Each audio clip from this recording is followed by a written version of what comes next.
So 2 days ago, my friend came over and we finished welding up the doors, getting the doors prepped for this side of the underbay. Did that, and then I got it hung on the bus yesterday. Today I have to cut my arches out, or my clearance out for the tires, because they have, this is the factory,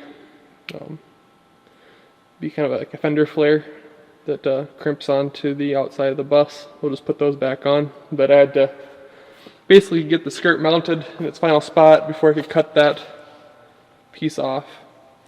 And this is going to be very, well, let me back up.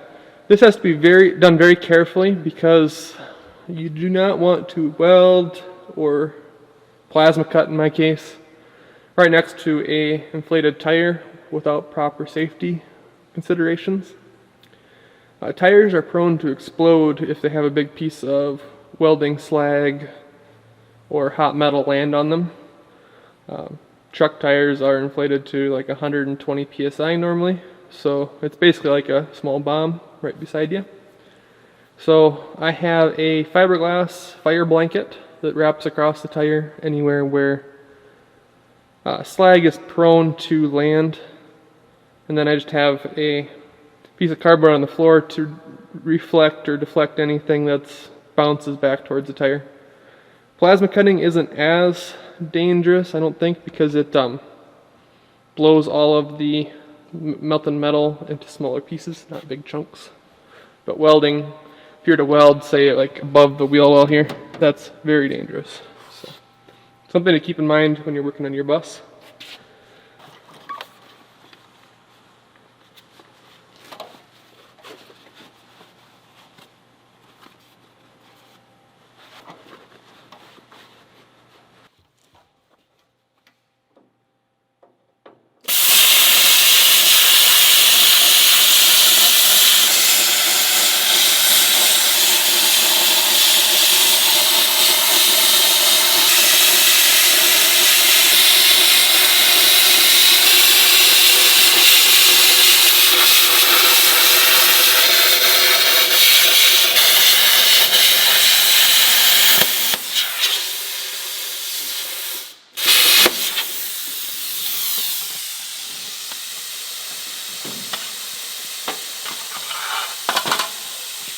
So that'll do. It's I'm not the greatest freehand with the plasma cutter, but once you get on a nice straight surface, it's a lot easier for me. But I'll just clean it up with the grinder. But this is why I wanted to have the fire blanket on there. So this is all slag and metal. It actually just melted right through this, so interesting. I thought that was rated for more fire than that, but anyhow, I will protect the other tires with this in addition to some other stuff so that we don't have any issues. So this one I did slightly differently. I put the fire blanket on, and then I also put this piece of the roof tin, wrap that around the tire, so that should keep anything from getting to the tire, and then if something does get through it, then it has to go through the fire blanket also. So this should work. So my plasma cutter, when you use a guide, you need about 1/4 inch of space between your guide and the line you want to cut for it, and then it'll cut straight down that center of that line to get where you want to cut. So that could vary between plasma cutters, but so you have to set up your guide 1/4 inch back from whatever you're trying to cut.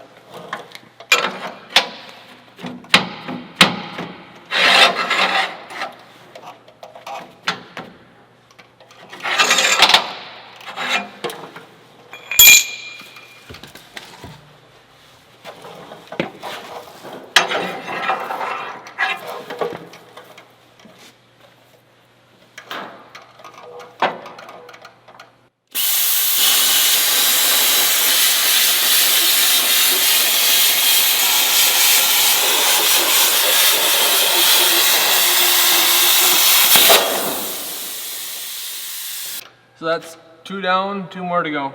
But I probably mentioned this earlier, but I have to make a small adjustment here. We didn't let enough of our sheet hang over the edge of this one, so I have to cut a little piece out so I can weld it up here and fill in this gap. So not a biggie, but just a little bit more work. That's what a bus project is, a lot of work. So now I am ready to weld up this little filler piece.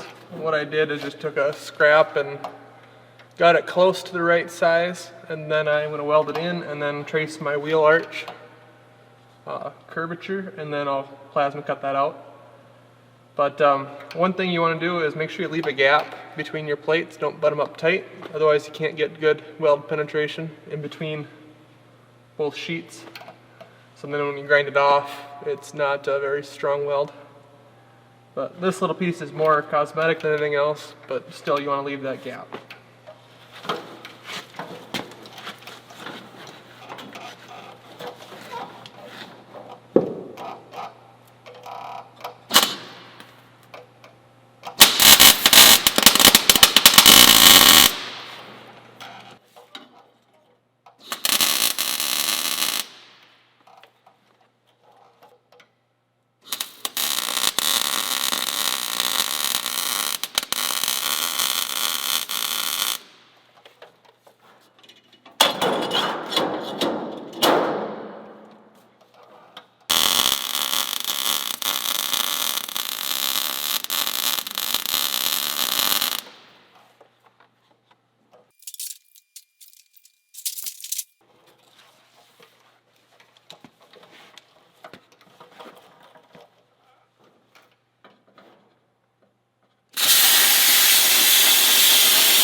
There we have it. This wheel well is basically finished until we're ready to do paint prep and final assembly. So I think that looks okay. I am glad I moved the underbay back just I think I did about 3 inches, but still, I don't know, this is tight, but it should still work with chains and fresh tires. So yeah, I'll be putting a mud flap, riveted mud flap, low profile mud flap to the front, or the front side of the wheel well. Protect it from any rocks, or if I have a chain break or something like that, it will protect it a little bit. It is overbuilt, so if I do have a tire blow, it is not as likely to tear this apart. It is 11 gauge sheet metal and 11 gauge tubing, 1.5 inch by 2 inch square tubing, so it will be pretty robust, and hopefully it'll contain any bit of one of these tires if it were to go. If you've never seen what one of these tires can do when they blow, it is phenomenal how much energy they have. It's like a hand grenade going off in your wheel well. So I do have a tire pressure monitoring system, so if I see a tire getting either hot or starting to lose pressure, I can try to catch it preemptively and avoid having an actual blowout. But yeah, they're big tires, and you have to treat them with a lot of respect. So I will sand the front one down, and then I have work to do on the other side of the side skirt. So I'll take you along for that too.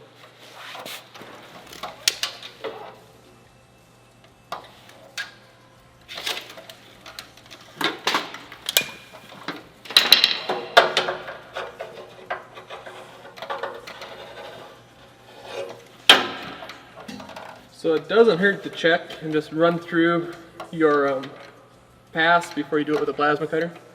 What I didn't realize is, and I should have caught this, is my 1/4 inch offset was meant for when I'm using something that's flat, where the metal is actually lower than the tip on this, or it rides on this lowest tip or ridge.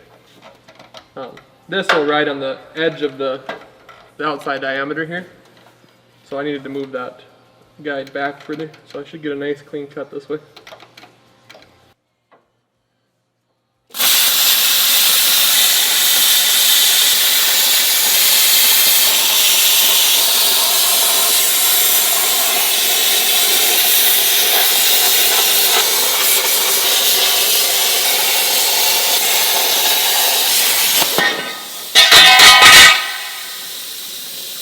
So when I freehand it, I get quite a bit more slag building up on here. So I'll hit that with the grinder with the sanding wheel and just get that smoothed out nice. But yeah, it doesn't hurt to practice it, because I actually end up running into my clamp here. If you did your actual pass one time before, you could figure out a way to avoid that on your way down. And the fewer starts and stops and the smoother you go, the nicer cut you'll have. So it's always a learning experience. Another thing that's been really useful for me on this project are a couple of these large vice grip C-clamp type clamps. When you're working alone, they become very useful for a second set of hands, basically, clamping stuff or holding things that, yeah, when you're working by yourself, you need to be a little bit of you have to have kind of an inventive spirit, or, yeah, think outside the box when it comes to holding things.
So here you have it. I have